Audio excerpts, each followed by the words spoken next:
Assalamu alaikum wa rahmatullahi wa barakatuh. Welcome everyone.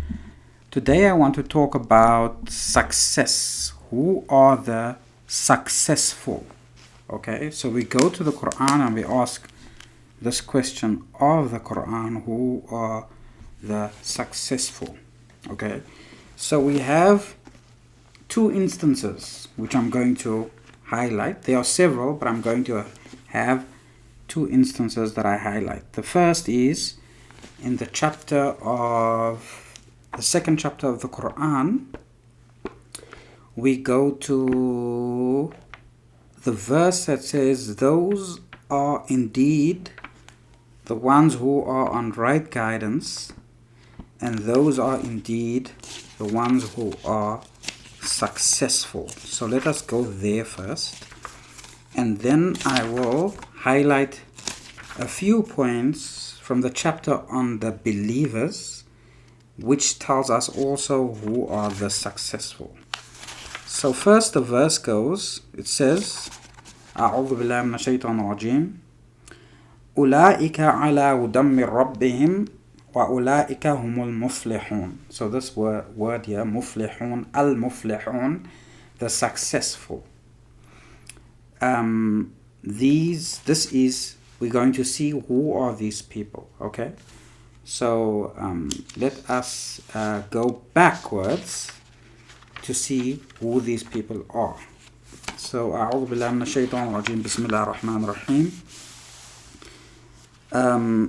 Surah Al-Baqarah, the chapter of the cow, is the first verses before the verse telling us who the successful are. Okay, so let's find out.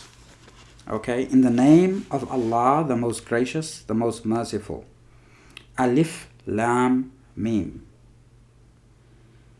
This is the book whereof there is no doubt, a guidance to those who are al-muttaqun, the pious believers in monotheism, okay, and abstain from all kinds of sin. Al-muttaqun, that's how they explain it in this translation. This is the translation, okay.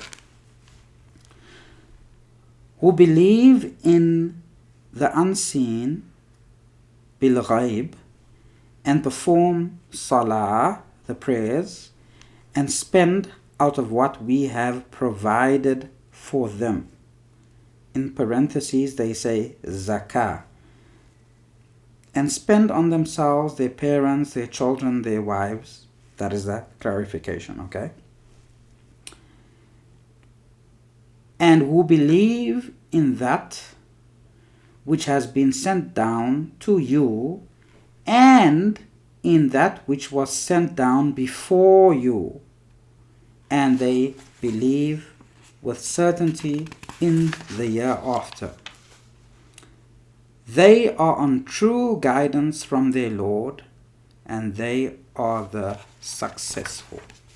So this is by definition the successful, okay, in the Quran. So let us go back again and read it again, because I want to point out a few things again from myself. And the first thing I want to point out is Alif Lam Mim. These are the cut letters, as they call it, whose meaning is unknown. So we don't know what the meanings of these letters are. We don't know, but they are part of the Quran.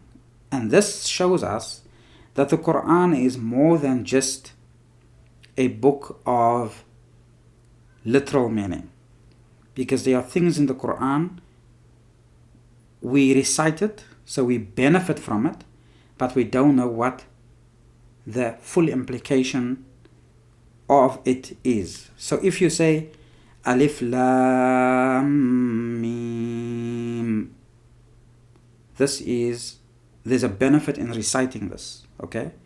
But we don't know the meaning. There isn't a meaning that we know. Are we allowed to speculate and discuss and suggest potential meanings? Yes, we definitely are, but nobody can say they know for sure. So the thing is, I want to point out is that if you go to many translations, it says, "This is the book, whereof there is no doubt, a guidance to those who are God-fearing, al-muttaqin."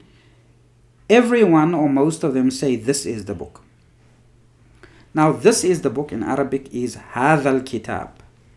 But here, the real translation ought to be, that is the book.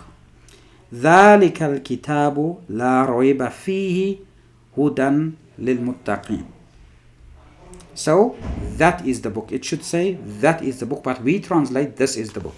The problem with translations is that they put all these safety wheels on because they want you to be guided through the translation into an understanding. They don't want you to ask the question, when it says that is the book, they don't want you to ask the question, what book? They want you to know that it is the book that you are currently reading.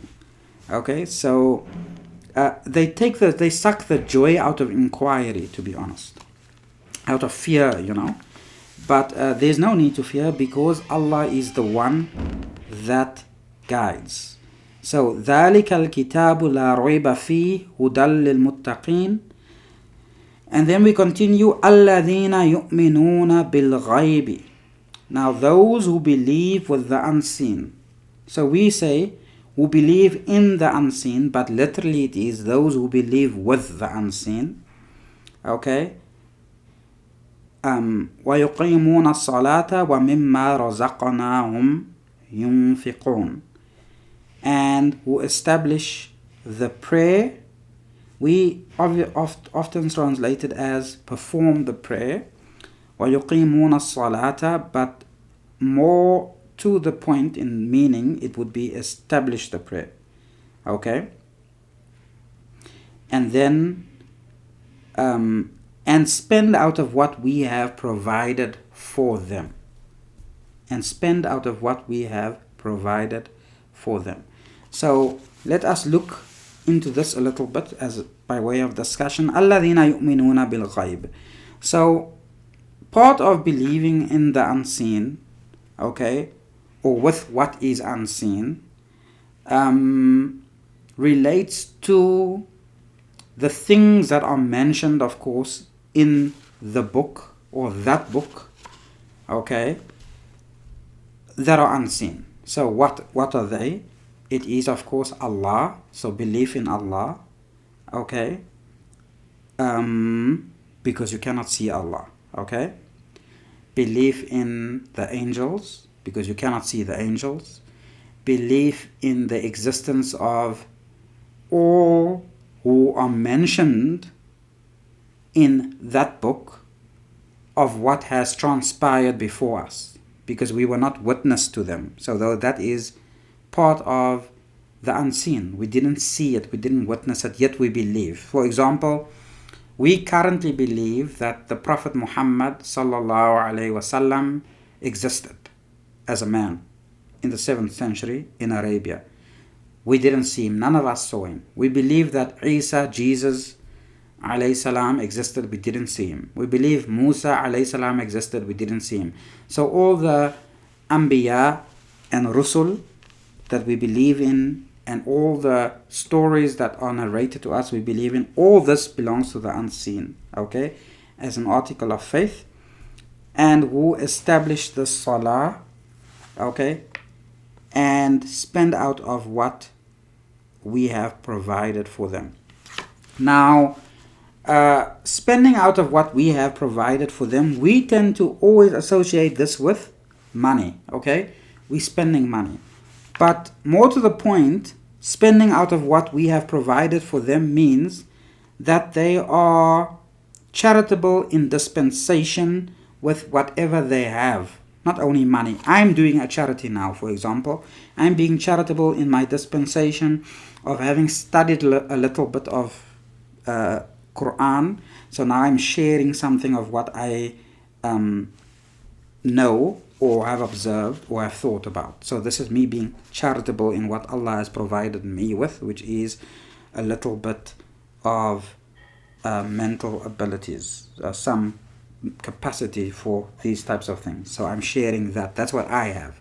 Someone else may have something else which Allah benefited him with. For example, someone might be an expert engineer and has solutions that will solve great engineering problems in the world and result in the uplifting of millions of people across the world. That is spending of what he was provided with, because Allah is the one who gives knowledge. Okay, so this is not only wealth, because people tend to want to see it only as wealth. Okay, because we have limited definitions, unfortunately, on things that are sometimes broad and general, in addition to it being specified or specific.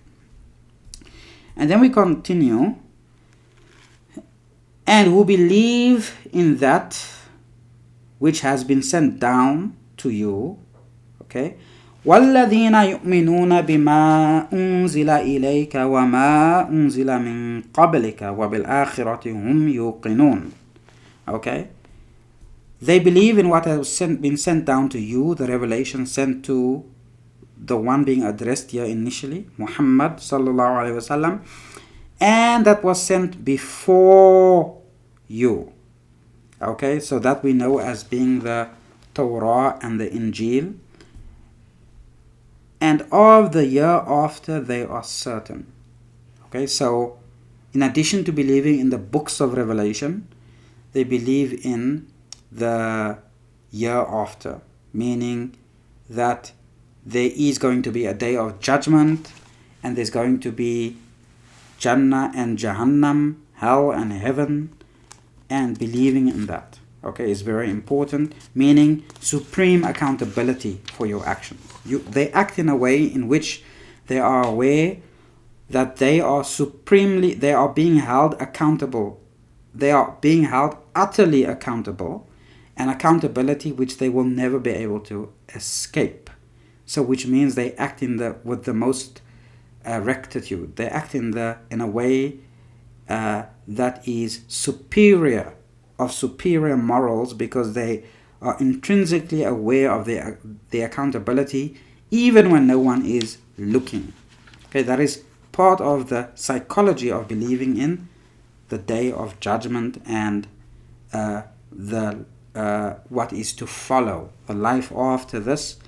But also akhirah also, I just as a side note, okay, unzila ilayka وما أنزل من قبلك وبالآخرة هم يوقنون. They are certain of the akhirah, meaning also these are the types of people that plan in advance. Okay, they don't only live for the moment. They are not people of instant gratification, instant puddings, microwave dinners. No, they are people who plan in advance. They look far. They look at what is akhirah. Okay, what is to follow, what is far ahead in advance. They live their lives in a way that has longevity in mind and long-term goals. So akhirah is not only akhirah as in the hereafter, but akhirah is also what is long-term. Okay, they are not hedonistic, in other words. Okay, they are not hedonistic. So أولئك على هدى من ربهم, they are on the true guidance from their Lord, and they are the ones who are successful. So this is something that we can relate of success. Now let's go to another chapter of the Quran, Surah Al-Mu'minun, which also tells us about success. Bismillahir Rahmanir Rahim, in the name of Allah, the most gracious, the most merciful. Successful indeed are the believers, those who offer their prayers with all solemnity and full submissiveness.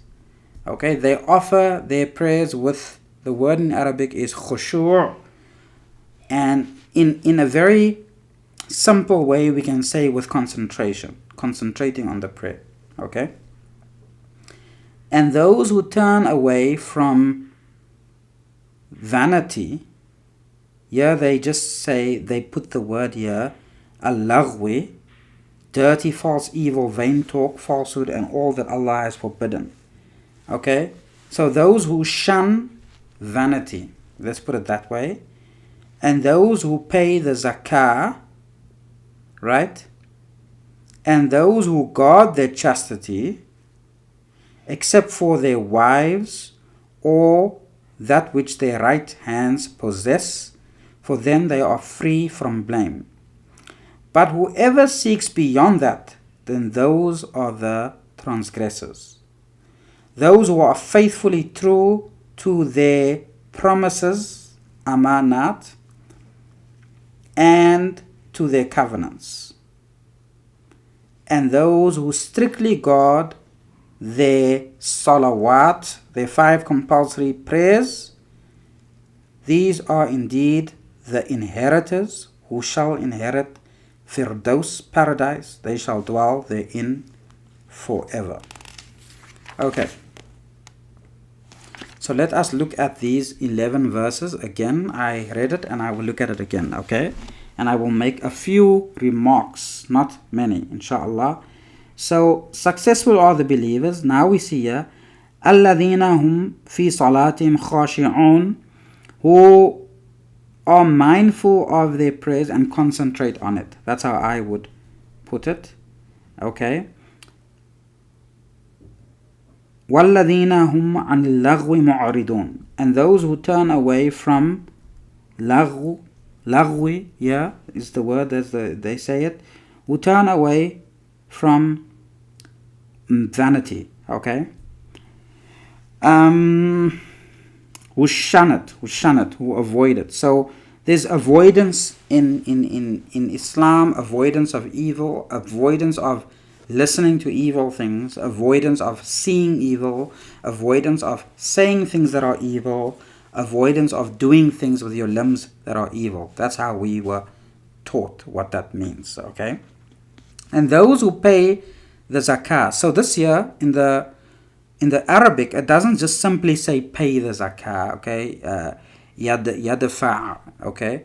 It says alladhina hum li zakati fa'ilun, okay? Alladhina hum li zakati fa'ilun. Now fa'ilun doesn't just mean, it actually more to the point means that they are active in the zakah, okay? So they are active in zakah. Now this can also mean, zakah can also mean, although the juristic definition is to spend a part of your wealth in charity once a year, that is above the nisab. This juristic definition is the juristic definition that was needed for the application of zakah as part of a government institution.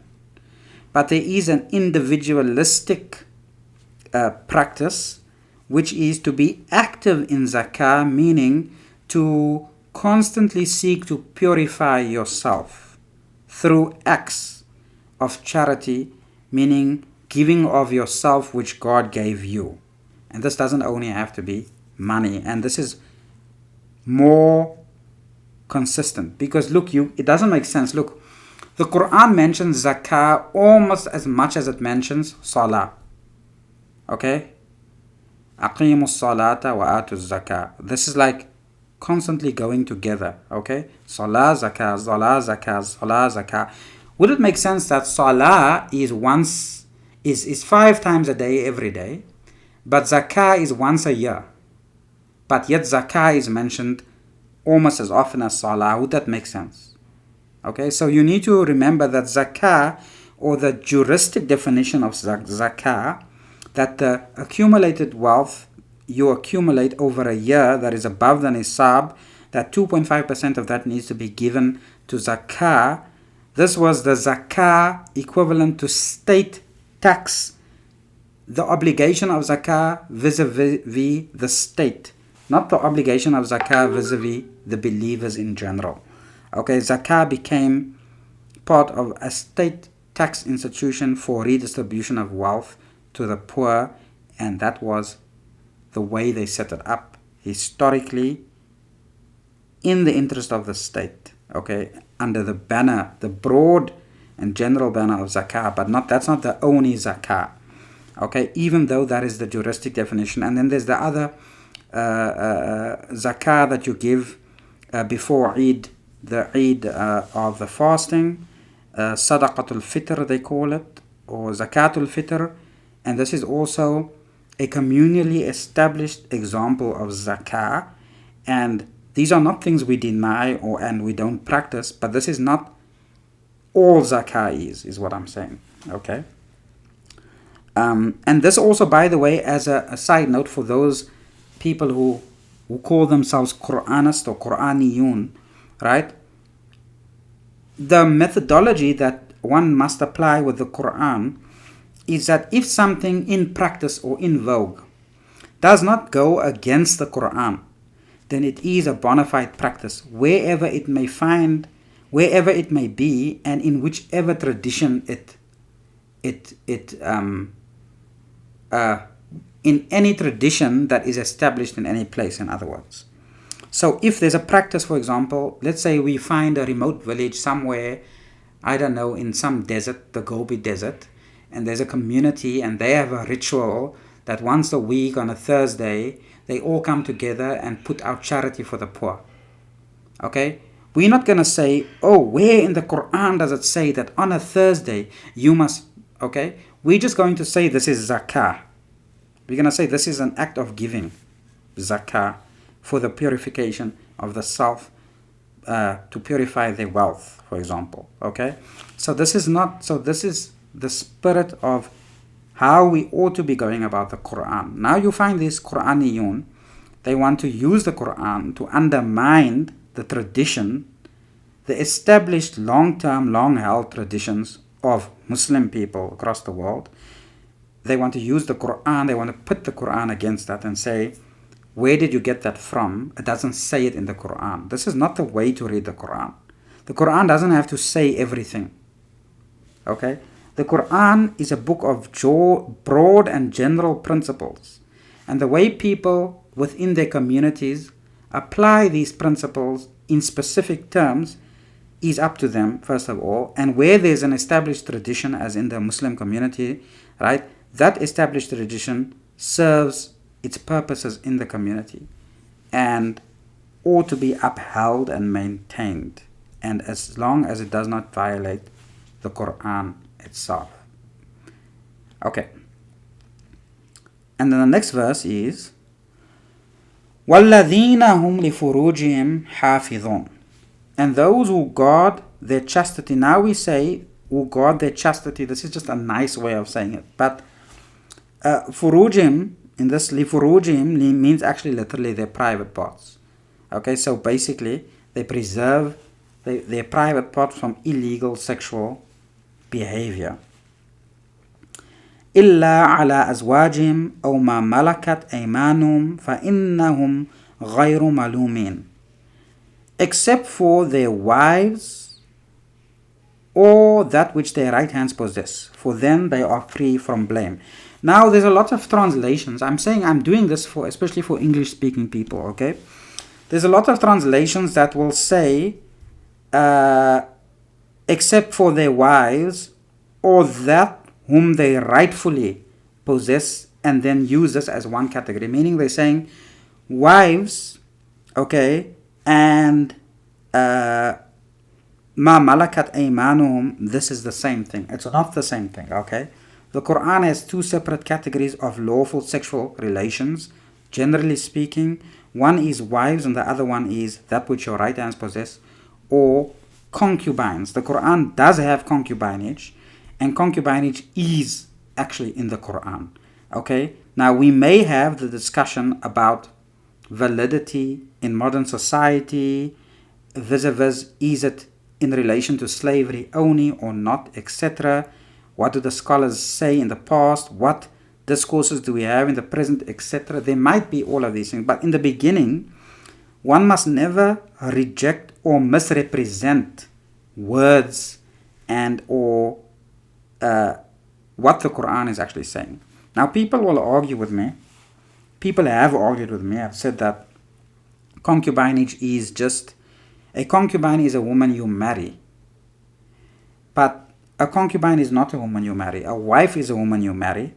And then marry is also an issue because of how we understand marry in English versus nikah in Arabic. Okay, so there's that. But just for this point here about concubinage, because it says they preserve their private parts except with their wives and their concubines, if you want to put it in just a standard English format, and to demonstrate that a concubine is different to a wife, we can actually do that if we go to Surah Al-Ahzab, verse 51, which says, let's go to the verse 51, yes. It says, "It is up to you, O Prophet, to delay or receive whoever you please of your wives. There is no blame on you if you call any of those you have set aside.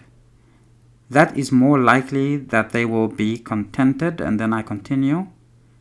Yeah, 52, verse 52, it says, "It is not lawful for you, O Prophet, to marry more women after this, nor can you replace any of your present wives with another, even if her beauty may attract you, except those bondswomen, concubines in your possession. And Allah is ever watchful over all things." So yeah, this verse clearly differentiates between wives, between the woman of the Prophet and the concubines of the Prophet. Okay? And we can see it here. The other thing is, okay, this verse is very interesting because it uses 3 words. A lot of translators, they get certain things wrong. They translate an-nisa when they want to as wives. Okay? Ya nisa an-nabi, or an-nisa uhilla lakum, lawful for you during the nights of fasting, or your woman, the Quran narrates. And then they say, they will translate that, your wives. Okay? And then now this verse says that it is not lawful for you, O Prophet, to marry any more woman after this. Okay, so yeah, it uses the word لا يحل لك النساء من بعد. Okay, yeah, the way that it is put in Arabic is that it just says there is no more woman for you after this. That's literally what it's saying. Okay, it doesn't say to marry.